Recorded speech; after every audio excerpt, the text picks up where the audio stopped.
بڑی مشکل سے میں نے آنسو روکے اس کے چہرہ دیکھ کے نا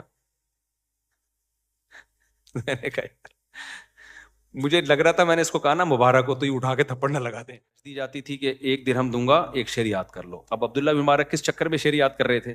پیسوں کے لیے. تو ثواب تو بڑھ گیا نا، کیا خیال؟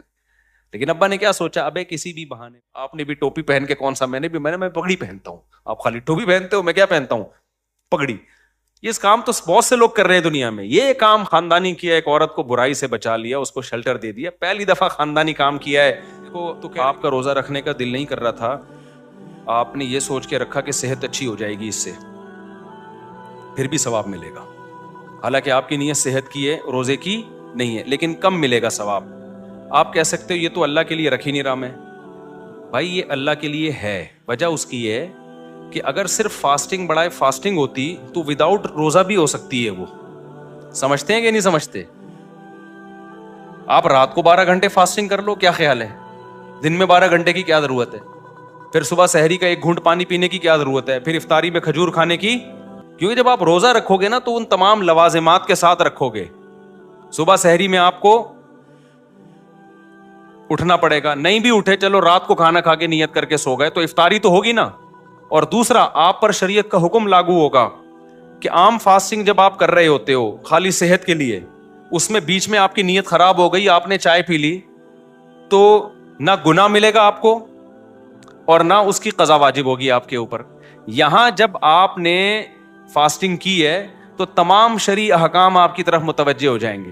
اب بیچ میں ڈاکٹر نے کہا کہ کوئی فائدہ نہیں ہے روزہ رکھنے کا، آپ کی تو پہلی کولیسٹرول آپ میں ختم ہو چکا ہے، تو اب یہ کہہ کے آپ روزہ توڑو گے نہیں. چونکہ میں نے تو صحت کے لیے روزہ رکھا تھا، تو اب چونکہ اب کوئی ڈاکٹر کہہ رہے ہیں آپ فاسٹنگ توڑ دو، تو آپ کہو گے بھائی روزہ کیا ہے، وہ میرے لیے توڑنا بلا ضرورت جائز نہیں ہے، اس کو کمپلیٹ کرنا پڑے گا.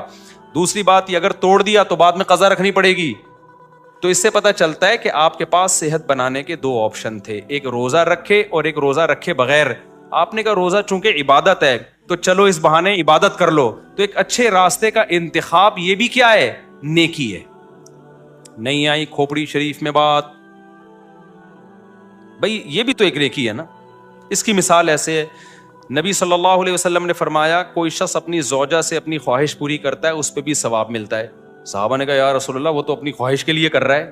تو آپ نے فرمایا وہ غلط طریقے سے بھی تو خواہش پوری کر سکتا تھا زنا کر کے. اس نے خواہش کے لیے 2 آپشن تھے اس کے پاس. آسان آپشن زنا تھا. آسان آپشن کیا تھا؟ کوئی خرچہ نہیں ہوتا، 1 دفعہ کا ہوتا ہے. یہاں آپشن کیا ہے؟ پورا سسرال جہیز میں مل رہا ہے آپ کو. کیا خیال ہے بھائی؟ مل گیا، بلکہ پروگرام بڑھ گیا، برباد ہو گیا، سالے ملے، زندگی کی ٹینشن. تو اگر کوئی مزے کے لیے بھی کر رہا ہے تو نبی نے فرمایا یہ کیا بات ہے کہ جب زنا کر رہا تھا تو اس کو گناہ شمار کر رہے ہو، اور زنا سے بچ رہا ہے تو اس کو نیکی شمار کیوں نہیں کر رہے؟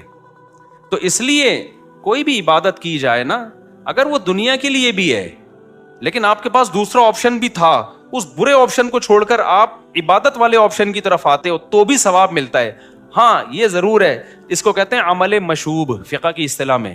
عمل مشوب کا مطلب وہ عمل جس میں اللہ بھی ہے اور اللہ کا غیر بھی ہے. تو جتنا اللہ کی رضا کا کانسیپٹ جتنا زیادہ ہوگا اتنا ثواب کا ریشو بڑھ جائے گا، جتنا کم ہوگا اتنا ثواب کا ریشو کم ہو جائے گا. تو پورا ثواب تو جبھی ملے گا جب خالصتاً اللہ ہی اللہ ہو، صحت پیش نظر نہ ہو. لیکن ایسا نہیں ہے کہ آپ صحت کے لیے رکھ رہے ہو تو ہے تو چونکہ روزہ ہی نا، وہ پورا روزہ کے شرعی احکام تو آ گئے نا آپ کی طرف، تو ثواب بہرحال روزے کا پھر بھی ملے گا. اس کی ایک اور آسان مثال دیتا ہوں. دیکھو ایک آدمی کو بزنس کرنے جانا ہے سعودی عرب، صحیح ہے نا، سعودی عرب اس نے بزنس کرنے جانا ہے رمضان میں.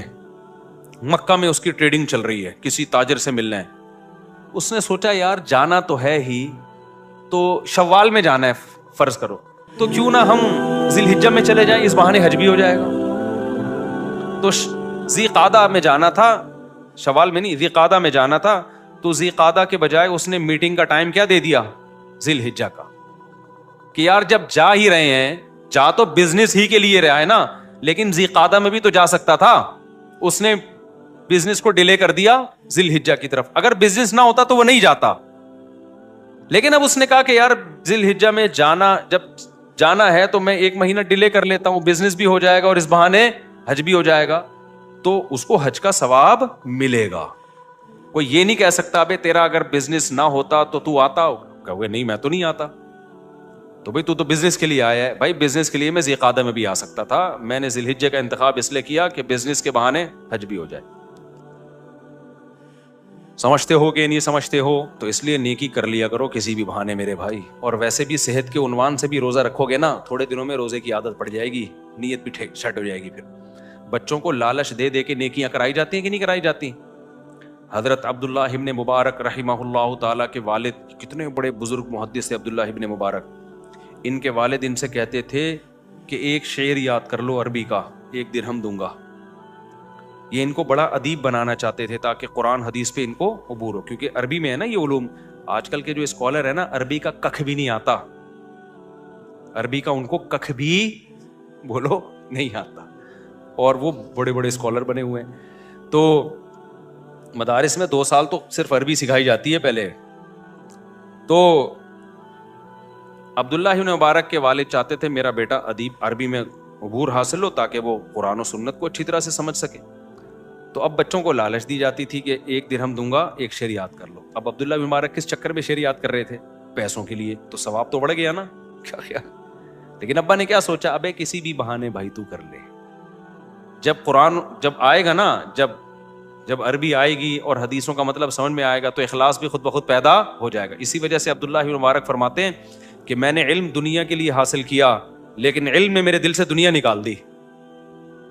نہیں یہی بات, جب حاصل ہوا تو مجھے لگا کہ یہ دنیا دل لگانے کی جگہ نہیں ہے. کہہ رہے نیت تو شروع میں ابا پیسے دے کے شعر یاد کرواتے تھے نا, تو وہ تو اس چکر میں شعر یاد کرتے تھے کہ پیسے ملیں گے, چیز کھائیں گے بازار سے لے کے, کوئی بھی اس زمانے میں کوئی بھی گول گپے یا کوئی بھی چیز ہوتی ہوگی اس زمانے کا, گولا گنڈا جو بھی اس زمانے میں ہوتا ہوگا. یہ نہیں ہوتا تھا تبھی تو اتنے بڑے بن گئے, اگر گولے گنڈے کھاتے تو کہاں بنتے وہ.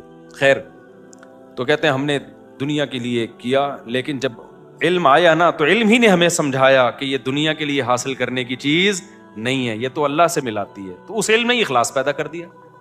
سمجھتے ہو کہ نہیں سمجھتے ہو؟ تو اس لیے بھائی نیکی کرو, نیت کو ٹھیک کرنے کی کوشش کرو, اپنی نیت کے چکر میں عمل نہ چھوڑو. آج کل جو صوفی بنتے ہیں نا, وہ کیا کرتے ہیں, پہلے نیک عمل نہیں ہو رہا ہوتا ان سے, پھر جب نیک عمل کرتے ہیں شیطان آ کے وسوسے ڈالتا ہے, ابے تو اس چکر میں یہ کام کر رہا ہے, ابے تو تہجد اس لیے پڑھ رہا ہے کہ تیرا وہاں رشتہ نہیں ہو رہا, اس چکر میں تو دعائیں مانگ رہا ہے. ابے بھائی کسی بھی چکر میں, چرس پینے سے پہلے کچھ سوچتے ہو کہ کس چکر میں پی رہا ہوں, لگایا سٹا اور عادت خراب. تو اچھی عادت ڈالنے کے لیے, اپنے آپ کو موٹیویٹ کرنے کے لیے جو بھی ہو رہا ہے نا, سرے 10 عمل کی عادت ڈالو. عادت پڑ جائے گی, پھر نیتیں ٹھیک کرتے رہو بیٹھ کے. نہیں آئی میرا خیال ہے, عادت پڑ جائے ایک دفعہ, نیتیں بھی ٹھیک ہوتی نہیں. نیت کا ٹھیک کرنا آسان ہے, نیت صحیح ہو, عادت ڈالنا بڑا مشکل ہے. دیکھو نیتیں کتنی اچھی ہیں, میں حج کروں گا اللہ کے لیے, کر لو, کر لے گا کیا؟ خالی کرنے سے تھوڑی ہوتا ہے, کرے گا تو پتہ چلے گا. پہلے مرے گا بعد میں جنت میں جائے گا. جنت میں جانے کی سب کی نیت ہوتی ہے. ایک مولوی صاحب بار بار دعا مانگتے تھے, اللہ مجھے شہادت دے دے. کسی نے کہا مولوی صاحب تو کبھی میدان جہاد میں تو جاتے ہوئے دیکھا نہیں, کوئی حلوے میں بم رکھ کے تھوڑی دے گا آپ کو. تو کسی بھی طرح سے نا اچھے عمل کی عادت ہوتی ہے, ڈال دو یار, اپنے آپ کو موٹیویٹ کیا کرو. اور میں تو اپنی بات بتاؤں, میں اپنے آپ کو اچھے عمل پہ موٹیویٹ کرنے کے لیے آخرت کے ساتھ دنیا کا بھی بہت سہارا لیتا ہوں. دنیا کا بھی بہت, کیا یار عادت پڑے عمل کی. اب جیسے صبح کبھی, آج بھی میں نے ایکسرسائز کی نا, ایکسرسائز کرتے ہوئے نیت یہ ہوتی ہے بھائی, نیت یہ ہوتی ہے میری کہ یار صحت اچھی ہوگی, گھر والوں کے حقوق ادا ہوں گے, انسان خوش مزاج ہوتا ہے, لوگوں سے ملتا ہے, اس پہ ثواب ملتا ہے نا. تو میں سمجھتا ہوں مجھے دوڑنے کے ہر چکر پہ کیا ملتا ہے, ثواب ملتا ہے.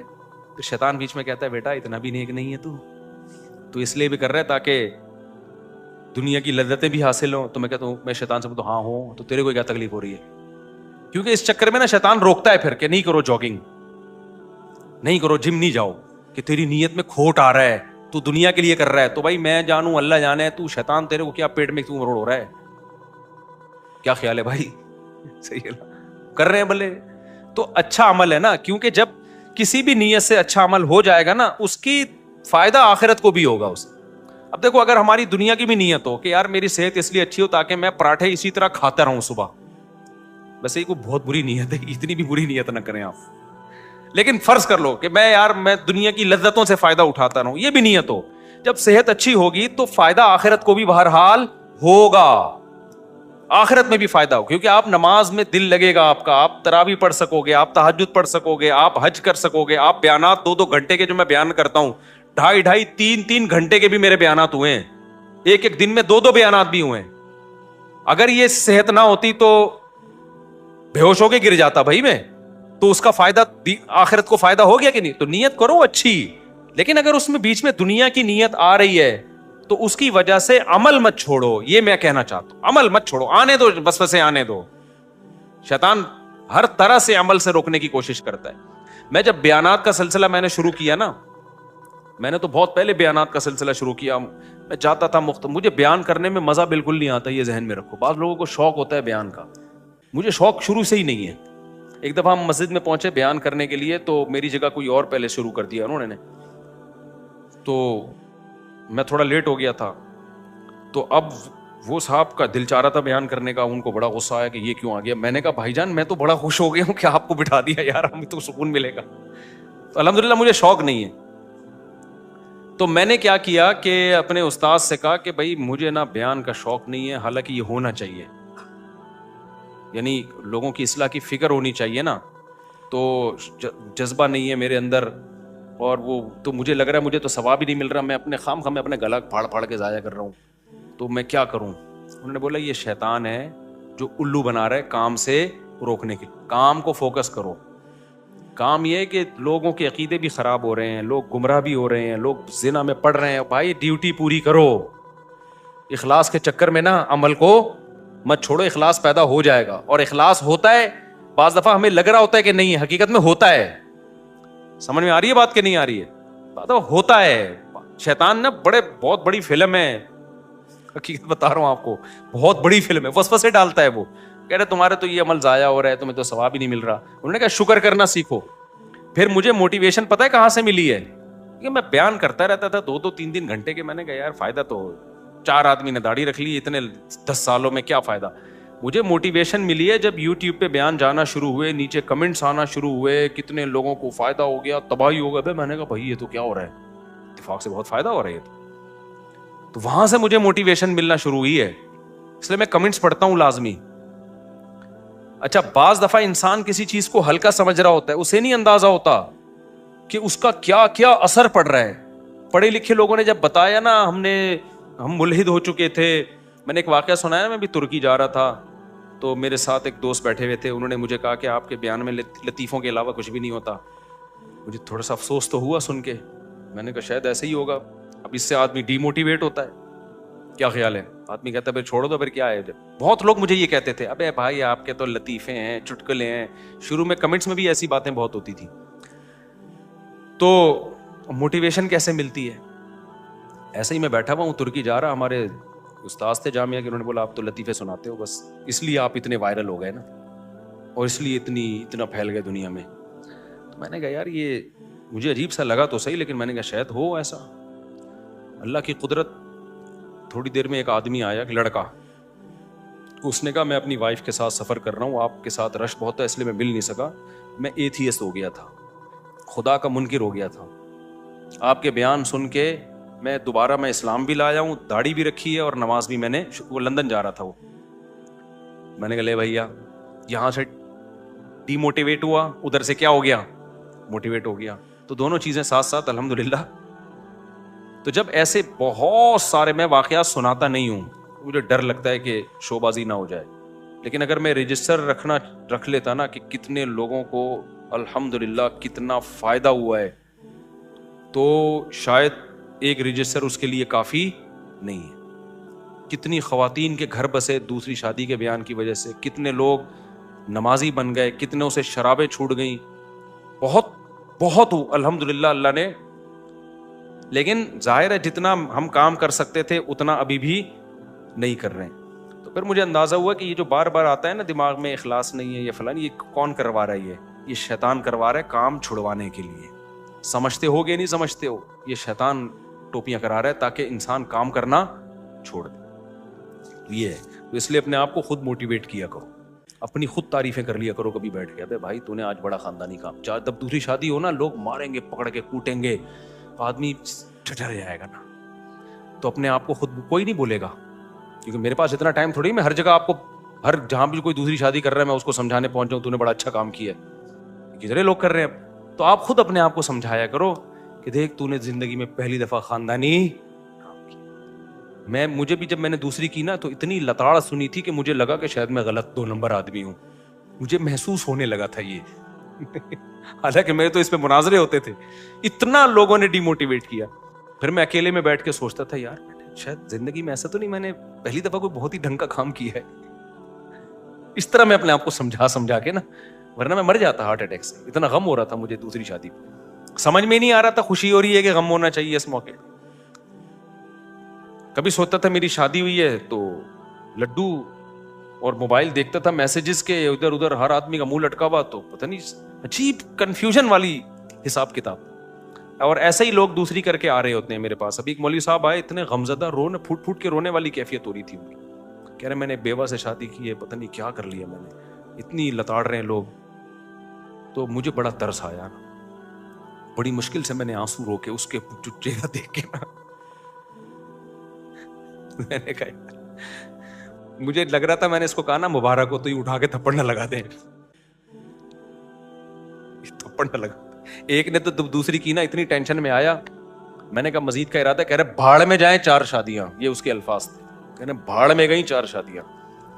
تو ایسے موقع پہ آپ اپنے آپ کو خود کیا کرتے ہیں, موٹیویٹ. دیکھو غلط نہیں ہے, اس میں غلط کیا ہے.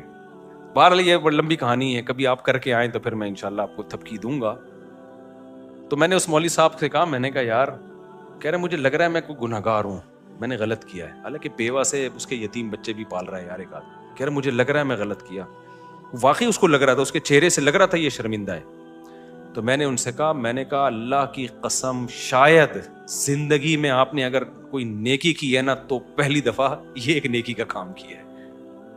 میں نے کہا اس پہ گھبرانا بالکل بھی آپ نے نہیں ہے, ایک ہی کام کیا ہے آپ نے, اور اسی پہ آپ کو شرمندگی ہو رہی ہے. میں نے کہا نماز تو سارے مولوی پڑھتے ہیں یار, داڑھی والے, آپ نے بھی ٹوپی پہن کے کون سا, میں پگڑی پہنتا ہوں, آپ خالی ٹوپی پہنتے ہو, میں کیا پہنتا ہوں, پگڑی. اس کام تو بہت سے لوگ کر رہے ہیں دنیا میں. یہ کام خاندانی کیا, ایک عورت کو برائی سے بچا لیا, اس کو شیلٹر دے دیا, پہلی دفعہ خاندانی کام کیا ہے. تو کہہ رہے ہیں کہ پھر جو اتنے غم. میں نے کہا یار گریبان کھولو اور بائک یا گاڑی اگر چلاتے ہو نا, اس کو پیچھے لکھو موسٹ وانٹیڈ. میں نے کہا اس کو انجوائے کرو, انجوائے. میں نے کہا دیکھو جو محلے کے بدماش ہوتے ہیں نا, یہ جو بڑے بڑے ڈکیت نہیں ہوتے, جب یہ جیلوں میں جاتے ہیں ان کی آپس میں ملاقاتیں ہوتی ہیں, یہ سارے جرم کر کے ان کو پھانسیوں کی سزائیں ہوتی ہیں, یہ ایک دوسرے سے پوچھتے ہیں تو نے کیا کیا. وغیرہ میں نے 10 بندے مارے گئے, جا تو نے کیا کیا, 11 12 15 100 یہ ایسے تاؤ دے رہے ہوتے, تو نے کیا ہے, تو بتا اسمگلنگ میں کیا بیچتا تھا. وہ چرس, اب 2 ٹکے کا اسمگلر. ہم آئس بیچتے تھے, ہم جو ہے نا ہیروئن کی اسمگلنگ کرتے ہیں. تو یہ برائی پہ اتنا فخر کرتے ہیں. تو آپ نے زندگی میں ایک ڈھنگ کا کام کیا, آپ موسٹ وانٹیڈ.